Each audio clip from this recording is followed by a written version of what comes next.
ওয়াকফ আইন নিয়ে কেরালে বাম কংগ্রেস মুখ বুজে আছে।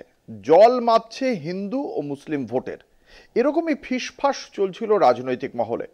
কিন্তু সেই স্তব্ধতাকে অবশেষে ভেঙে দিল কেরল ওয়াকফ বোর্ড। সুপ্রিম কোর্টে ওয়াকফ সংশোধনী আইনের বিরোধিতা করল তারা।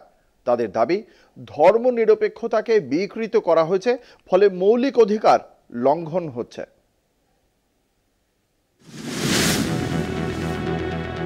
কেরালা রাজ্য ওয়াকফ বোর্ড 2025 সালের ওয়াকফ সংশোধনী আইনের বিরোধিতা করে সুপ্রিম কোর্টে জবাবি হলফনামা দাখিল করেছে।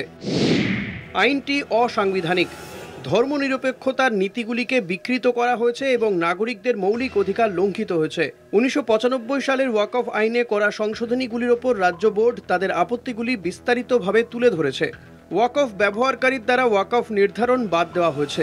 ওয়াকফ বোর্ডে অমুসলিমদের অন্তর্ভুক্তির অনুমতি দেওয়া হয়েছে। সংবিধানের 26 অনুচ্ছেদ লঙ্ঘন করবে, যা একটি ধর্মীয় সম্প্রদায়কে তাদের নিজস্ব বিষয় পরিচালনার মৌলিক অধিকার প্রদান করে। বোর্ডে কার্যক্রম পরিচালনার জন্য মুতাওয়াল্লিদের প্রতিনিধির সংখ্যা বৃদ্ধি করা উচিত এবং গণতান্ত্রিকভাবে নির্বাচিত করা উচিত। বর্তমানে বিতর্কিত আইনের ধারাগুলি এমনভাবে অন্তর্ভুক্ত করা হয়েছে যা ধর্মনিরপেক্ষতার মৌলিক নীতি এবং নাগরিকদের মৌলিক অধিকারকে সম্পূর্ণরূপে বিকৃত করে।